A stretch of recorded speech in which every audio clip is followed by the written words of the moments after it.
Merhaba Tansu, nasılsın? Dur ya, hemen record. Dear YouTubers, once again, you're at the Real Turkey channel. You now know the spiel. This is your regular host, Atilla Yaşalara. Today, we're honored to have a guest, Mr. Mehmet Ogutcu, former diplomat, energy expert, global politics expert, and chairman of the London Energy Club. Has a resume and a list of books that stretch over at least one wing of a library. Mehmet, welcome to our program. Thank you, Attila. It's always a privilege to be your guest in this program. It's mutual. It's an honor to talk to you. Oh, come on now. Now, obviously, the main focus of this program is Turkey, but we are not an island in the ocean. We're intimately connected to geopolitics and, of course, to the global marketplace. This is why we're going to talk about the world after COVID-19 and its impact on Turkey in between. Mehmet, I just read an article in Bloomberg about the new economy post-COVID-19, how fiscal policy replaced monetary policy and how debts are going to be repaid, etc., etc. But I don't want to limit you to a certain issues. You describe the main features, the peaks or the hills in the topography of the post-COVID-19 world. Well, Attila, as you know, in all our discussions, private or public, we both agree that Turkey is inextricably linked to the global system by virtue of its economy. Turkey is the 16, 17, 18 largest economy in the world, however you define it, and 6, 7 largest in Europe. And Turkey depends heavily on the inflow of finance from the outside world because domestic savings are very, very low and weak to fuel Turkish growth. And also energy-wise, this is my pet topic, of course, Turkey depends on the imports of foreign energy, be oil, 93%, natural gas, 97%, and also Turkey doesn't produce its own innovative economy. In technology-wise, we depend also heavily on the external world. And I don't know any Turkish company, except in some of the defense industry specific areas, Turkey is not a technology producer. Yeah. Hence, wherever you turn, even in agriculture, which we consider Turkey one of the 7 self-sufficient countries in the world, is no longer so. Even the basic foodstuff we have to import. So in such a country where dependence on the external world is so heavy, how could you ignore the global dynamics and the trends that will affect you directly, not indirectly? So that's the reason why I think you asked me this question, how the new economy that's emerging in the post-COVID-19 era will be affecting all of us. Yeah. I believe that we all underestimated what a pandemic could bring to us, positively or negatively. Because this is the worst crisis we have experienced since the Great Depression and the Second World War. Before that, remember, we had the Spanish flu, which killed 50 million people. And after Second World War, we had so many pandemics, be in Asia, Africa, Ebola, remember it? Right. And, however, we have not prepared ourselves properly. That's true. For such a pandemic. And COVID has destroyed so much in our stability, predictability of the future. Many people started to talk that we are moving into a new era, which will be full of uncertainties and risks. I agree with that part. Yeah. However, I don't think that we should be so optimistic about the new era that is going to emerge in front of us. So COVID-19 will bring, or is bringing already, of course, but will bring further instabilities, further changes that will be difficult to manage.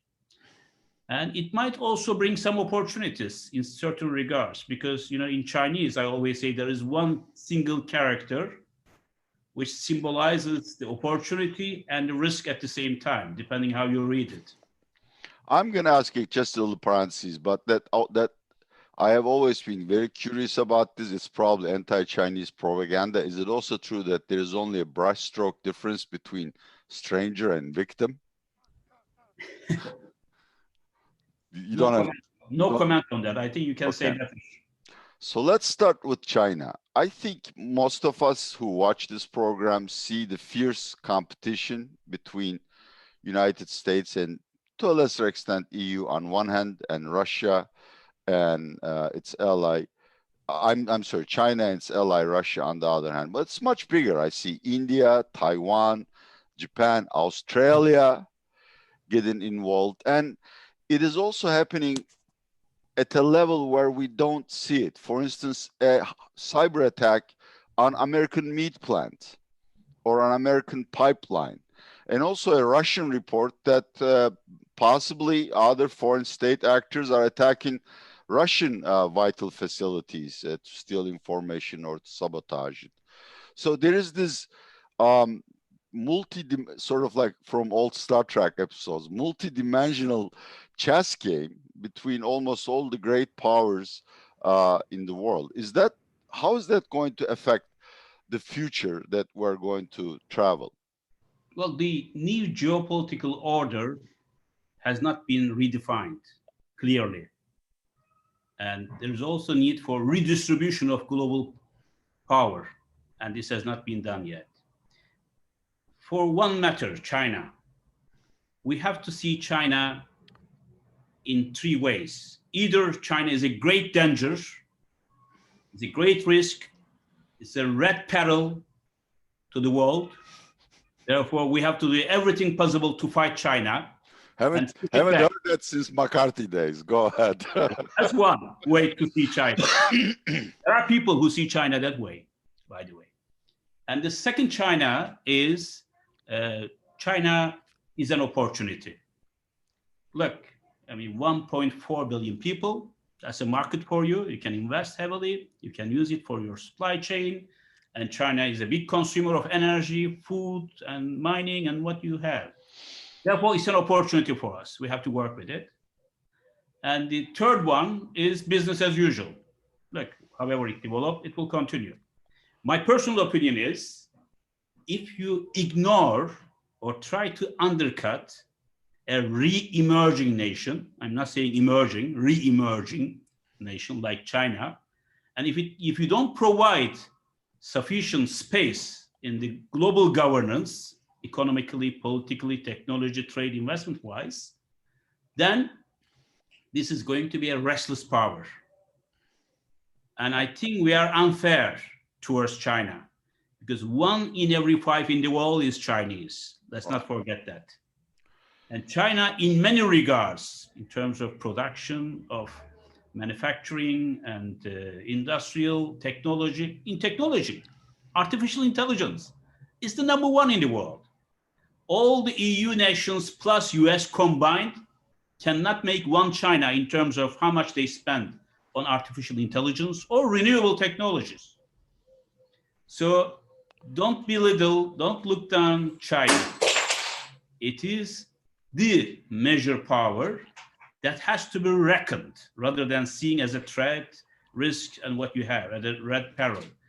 If you have such a mindset, constructive, positive mindset, then the logic follows that you have to work with China in harmony. Of course, it's going to be a threat for you in trade, technology, military, oceans, space. They are the ones who send the astronauts to Mars, you remember, right, a couple of days ago. So therefore, it depends how you see China. If you see it as a threat, it is going to be a confrontational world. China will not sit idly and wait for the US or EU combined to contain it. That's in Pacific, in Atlantic, in South Asia, using Japan, Korea, Taiwan, some Central Asian nations, and India as sort of barriers that can contain China. So China has a great interest in the global system. If you work with China in harmony, you can find a middle solution.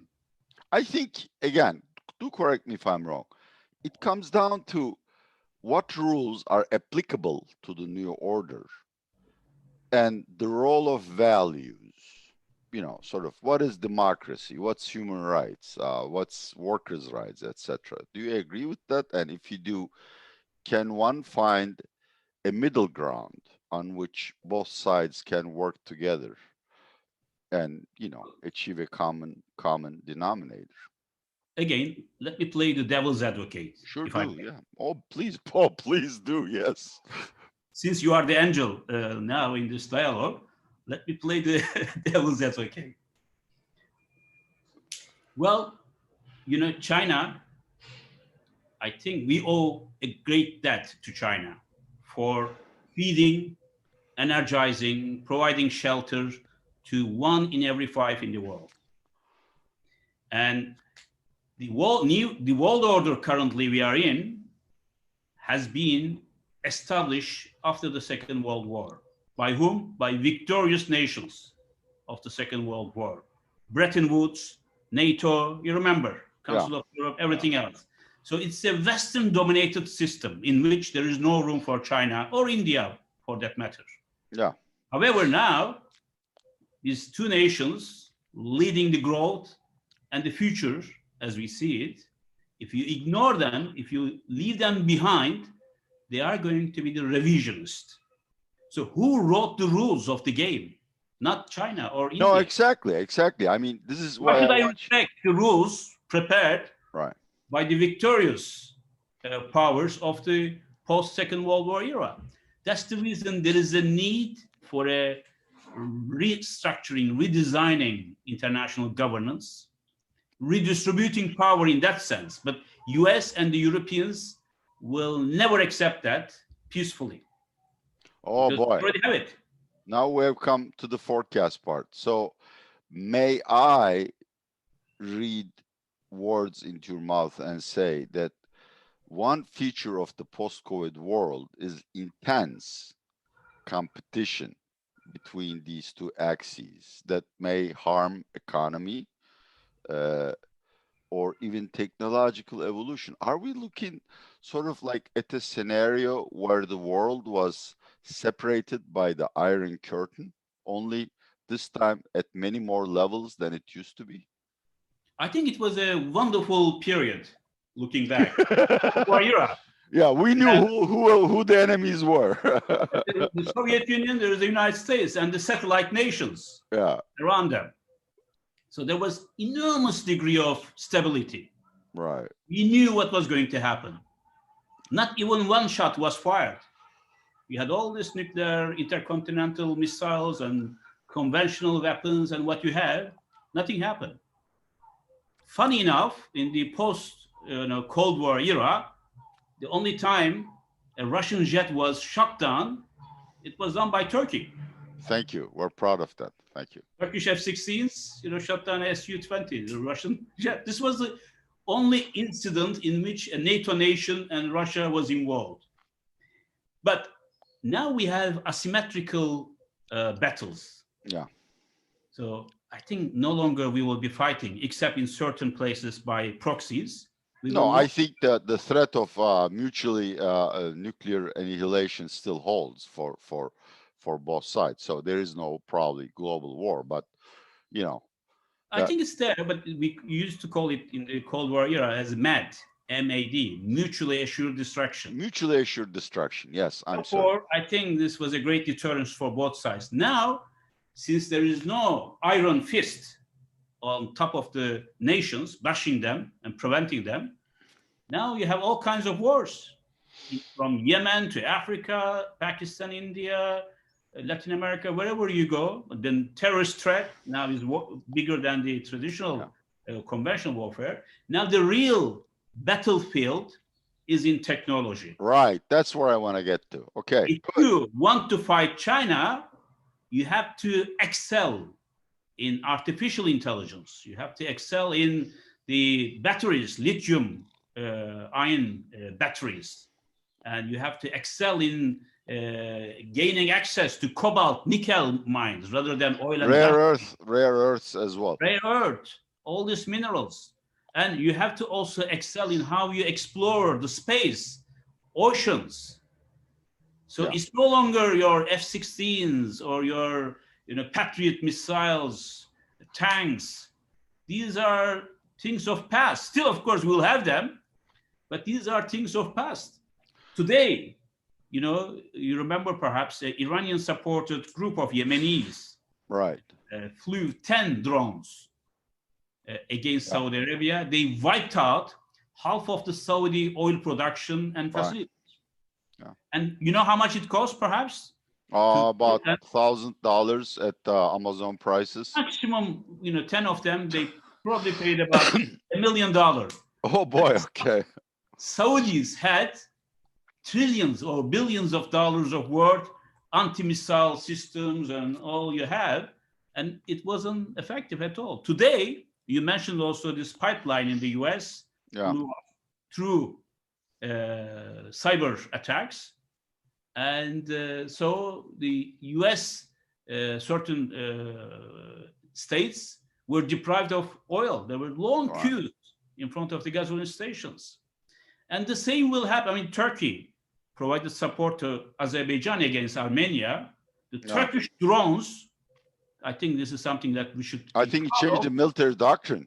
Changed the whole doctrine. Now, I received so much requests for my company to look into that. How come the Turks got this well, and how this technology could be spread around or modified? So we have a quite strong competitive edge in this area right now. So let me ask. I'm sorry. Similar in energy, food, military technology, space technology. So if you want to be reckoned as a global power, it's not just by megaphone diplomacy and rhetoric. It's going to be through such technological advances, and that's going to revolutionize the marketplace, but also your global positioning. Let me just sort of move to Turkey here. Obviously, not every nation can create its own technology. Most of it will be purchased, acquired, or borrowed from these great powers. Maybe not 2, but 4 or 5. Do you see a future where obtaining this technology will no longer be a commercial affair, but also conditioned upon belonging to a certain strategic alliance? For instance, would China say, look, you want my 5G technology, you want my AI technology, while I want certain political favors, or is that not a concern? Well, because that's important. I think for Turkey, that's very important. I don't see a foreseeable future during which will be sufficient in the kind of technologies which would propel Turkish economic and social development. But the way things are in Turkey, we are quite backward in terms of technology. There are exceptions. I don't disregard them.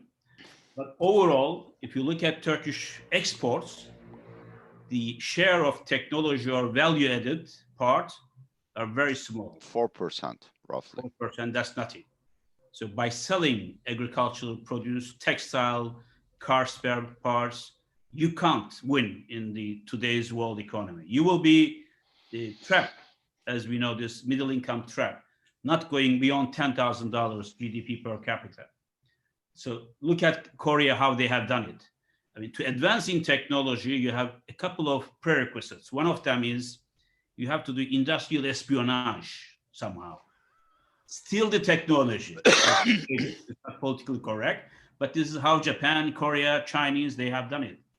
And secondly, you have to have a country in which freedom of thought, to have opposition, contrarian brains dominate. We need crazy people like you, like me, and others who can challenge the traditional notions. Otherwise, if you have a disciplined society doing just whatever you ask them to do, there will be no innovation, there will be no invention. So unfortunately, we don't have it. Then, if you are in certain, as you implied, alliance, adopting certain values, then you have a better chance, because Turkey, I don't think, will have any chance to adopt, develop, progress in technology by partnering with China or Russia. They will not share it with you. But if you are in the Western camp in such a way, you are not a passive, loyal ally only, but a real power and fully committed and attached to the values that this alliance has, then I think there is better chance of adopting these technologies through human capital enhancement as well. It's not that... No, obviously, it's a two-way street. There's push and pull factors. Once again, small digression here. Do you have any views on how the Biden versus Erdogan meet on the sidelines of NATO summit on 14th of June might progress? Do you expect any kind of positive development, or do you expect the current frenemies situation to continue? Well, this is a subject that I discuss with my group. I'm the chairman of International Advisory Board of Middle East Institute, based in Washington, D.C. Very close. Is there any organization where you're not active? That's Jesus Christ. I'm sorry, go ahead. Don't answer me. Well, if you want to follow what's happening in the world, you have to plug into the system, because I'm on also Belt and Road Initiative Advisory Board in China. This is in the US and in Europe. Therefore, you don't talk from the textbooks. You talk directly to practitioners and get the first-hand analysis and feedback. So what I see is that we attach so much importance to Biden-Erdogan dialogue, which will be in the margins of the NATO meeting, as you said, on 14 June. And I don't think Biden attached the same importance as President Erdogan to that, because he knows President Erdogan and Turkey too well. So we don't need to brief him or anything else. This is what Americans tell me. So they have a clear policy vis-a-vis Turkey, and which is not to engage extensively as things go. They are not happy with the way things are run in Turkey, but also they recognize that vis-a-vis Russia, China, Iran, and ISMED, US will need Turkey. So it will be a continuation of transactional relationship. And I think we are reversing our policies somehow in Turkey. Some tensions with Russia, we see the results in the Russian tourists coming or not coming. In vis-a-vis Ukraine, and Putin was very angry about that. In Syria, Libya, Iraq, Iran, I don't think we see eye to eye. Then developments in the Black Sea. And I see signs that Erdogan is shifting towards more and more European Union and United States, having realized that China, Russia will not provide a substitute for what Turkey needs in Europe. I mean, 60% of our markets in the European Union. And the bulk of finance that's to come to Turkey is from the US and European Union, not from China or Russia. So therefore, I see a significant reversal or U-turn of our policies vis-a-vis Egypt, Saudi Arabia. Erdogan is talking directly to King Tut of Saudi Arabia, rather than the Crown Prince bin Salman, Mohammed bin Salman. And Qatar is playing a facilitating role, which I heard from Qatari.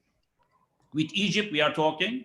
With Israel, we wanted so much improvement of relations, but what happened in Al-Aqsa probably is going to delay this somehow. But Turkey has belatedly realized that it has to be a soft power, assertive soft power, rather than flexing its muscle all the time, military power, hard power.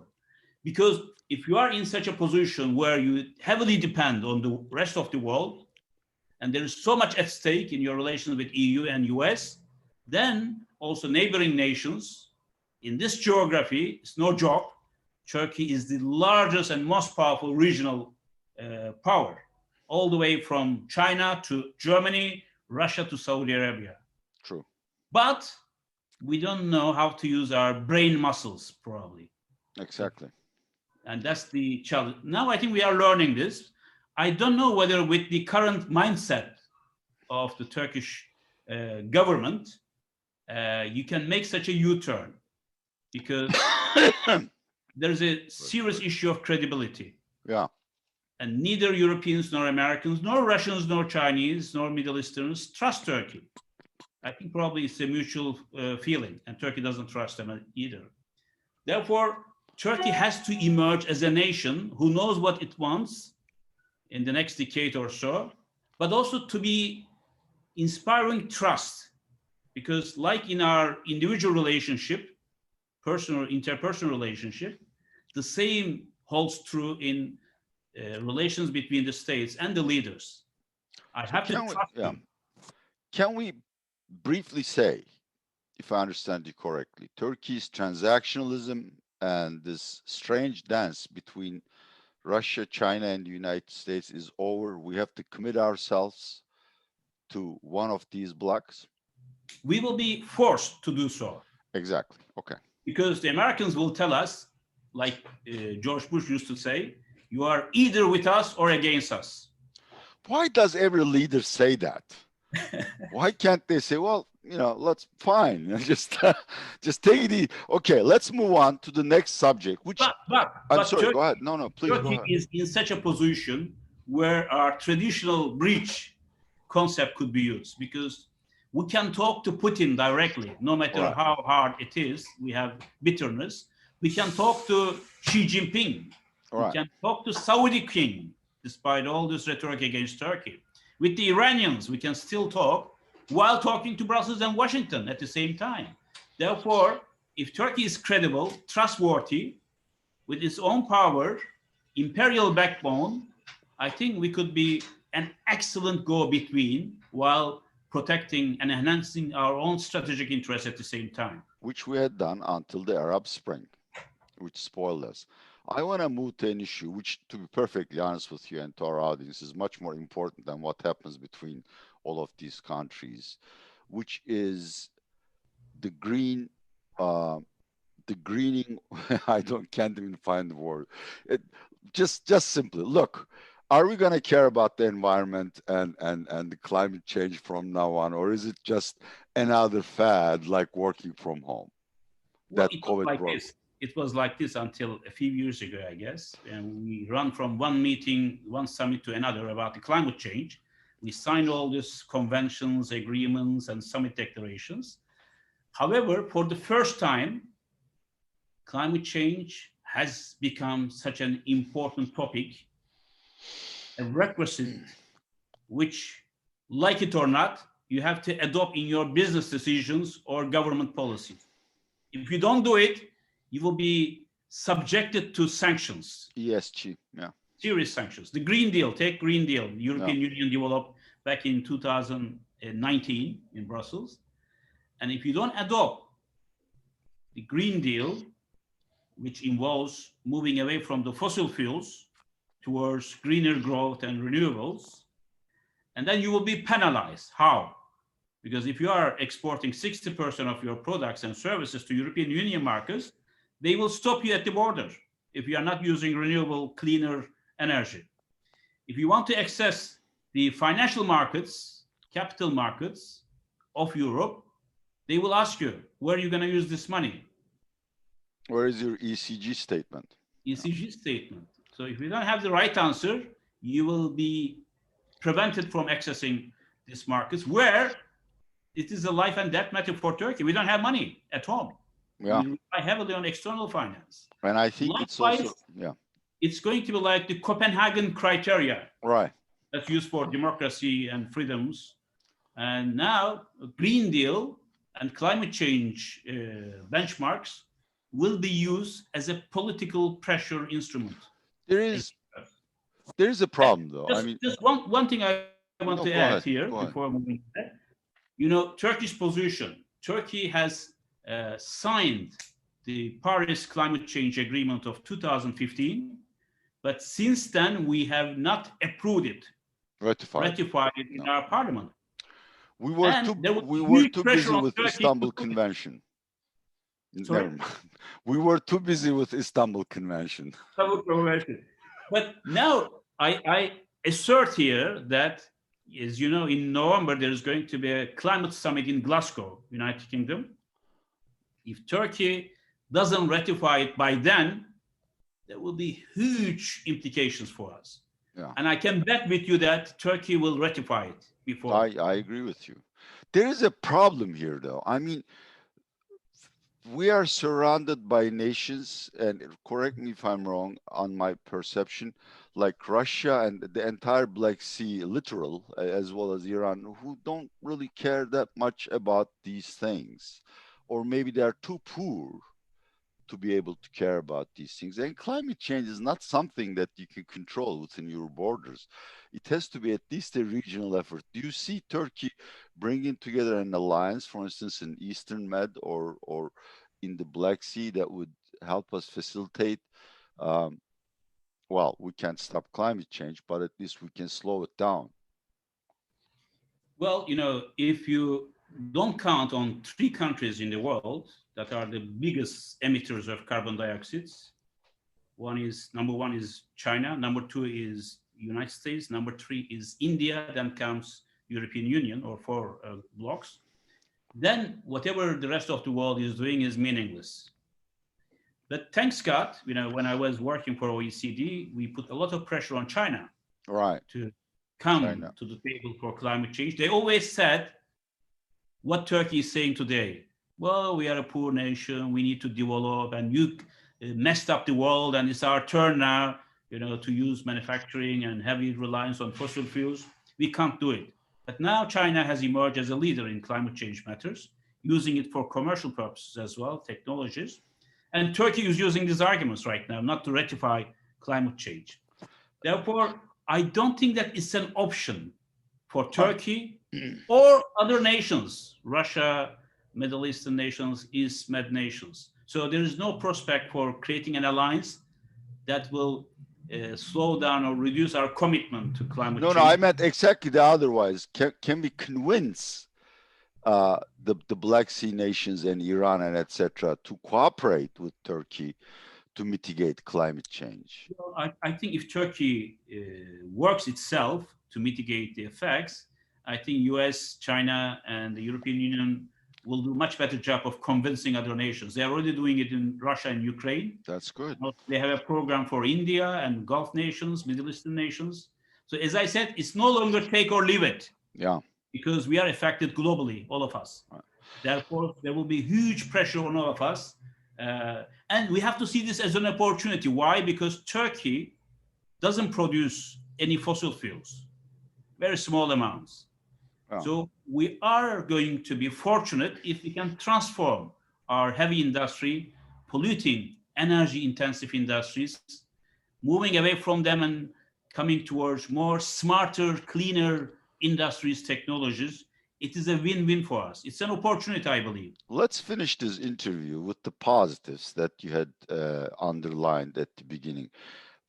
Right, mitigating climate change or stopping environmental damage is expensive, but it's also very lucrative in the sense that it creates just a whole vista of new industries, like this electrical windmills, I don't even know what they're called, or electric cars, etc., etc. How do you see that developing? I mean, could there be a point in the, say, next 10 years where the gains from fighting climate change in terms of private sector investment or government aid overcomes the costs? There will be, the innovation therein. Go ahead. I think dirty fuels, which they call also fossil fuels, dirty technologies will go away gradually. It is going to be a very, very painful and costly transition. Yeah. You can't do it cheap or easily. It's going to be bloody revolution towards cleaner energy. And today, I think let's not also overrate the importance of renewables. Today, in the world's energy mix, the share of renewables, tell me, what is the percentage? I don't think it's more than 10%. 5%. Yeah. And by 2000, people confuse growth rates with the stock, the distribution of. Yeah, go ahead. Still, we have the 85% of the world energy based on fossil fuels. How can we do away with this? No. Of course, gradually the share will be reduced for coal, oil.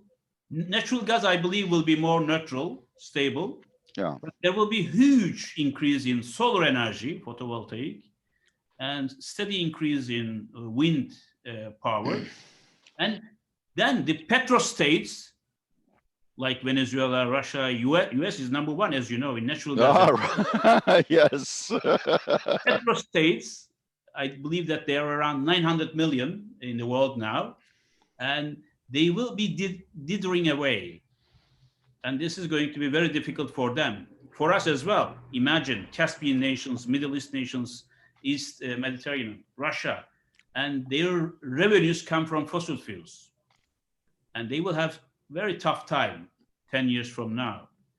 And but countries like China will be number one because this is an electro state, not petro state. Right.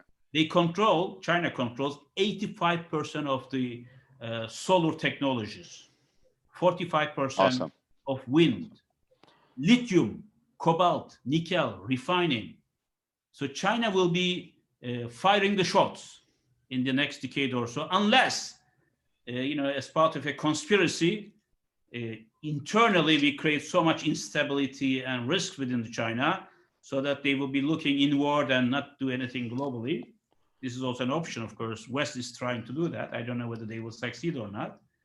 But I think if a peaceful evolution is allowed to move and take place, China will be the significant winner in this transition. That's the reason why EU nations are also working very hard.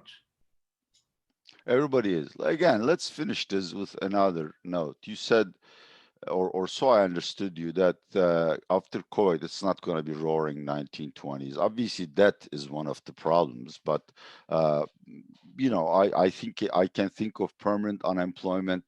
Technological innovation is good, but it also substitutes for labor, which cannot be easily placed in different industries. How do you see the next 10 years in terms of economic evolution, just in brief words? I think it's going to be a difficult period, at least for us, our generation. Because if I were receiving $2,000 in aid checks each month, I wouldn't be holding this conversation. Because we have accustomed to a certain way of doing business. We had our, captive clients. We had our captive industries. And our skills were deployed for certain purposes. And we are going to be on the loser side unless we also transform ourselves. However, I feel pity for younger generation as well, because there's no job certainty. The smarter ones, brighter ones, of course, will have their best chances in technologies, in finance, and new careers, professions. And therefore, there will be significant gains for certain people and significant loss for greater number of people. This will bring instability. This will bring unrest, unfortunately. For those nations who can prepare better with smart leadership, I think will be the winners in this new world. Therefore, for Turkey, this is what I keep saying. Turkey is a very important nation on earth. We are not a global power, but with 1% of population, GDP, investment, and trade flows, but still we are a very important nation. We need to move away from where we are now quickly in order to be on the train, fast train, because things are changing. We are in a world where the key word is speed. Before, things could take 20 years to realize, but now in 1 year, 2 years, we have enormous changes taking place. And Turkey has to adapt to it, especially by enhancing its human capital. You described Turkey as a bridge between cultures, which is certainly true, but I look at it from a different perspective.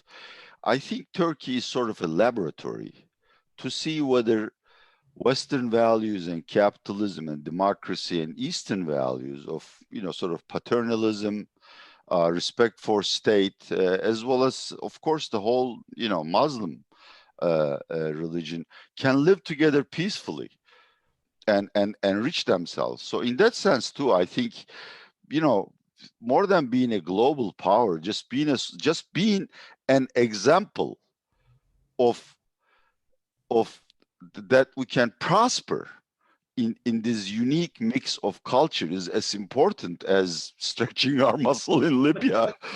But Attila, this is how Turkey was perceived as a in this first 2 terms of the current government, AK Party administration, and Turkey was seen as a soft power.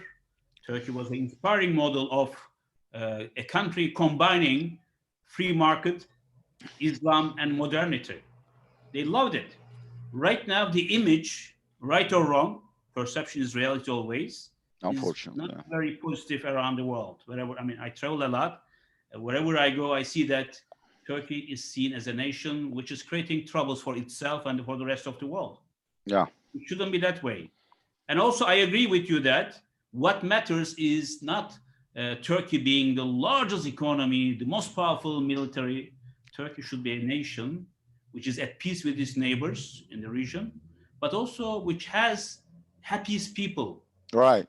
in its borders. It's called quality of life, for Christ's sake. Quality of life. What people are looking, not the largest, biggest army and strongest economy, but people feeling happy in the country. If you can provide that, prosperity, security, and happiness, that's the biggest nation that you created on earth. Thank you very much, Mehmet Ogutcu. Well, this has been another broadcast of Real Turkey Channel. We talked about the post-COVID world, politics and economy, as well as where Turkey can fit in if it is smart. If it is smart, that's the idea. I want to thank Mr. Mehmet Ogutcu, who is the chairman of the London Energy Club, a close friend, and a man who thinks about the future all the time. Thank you very much, my friend. Thank you. I appreciate the opportunity. It's my pleasure. Okay.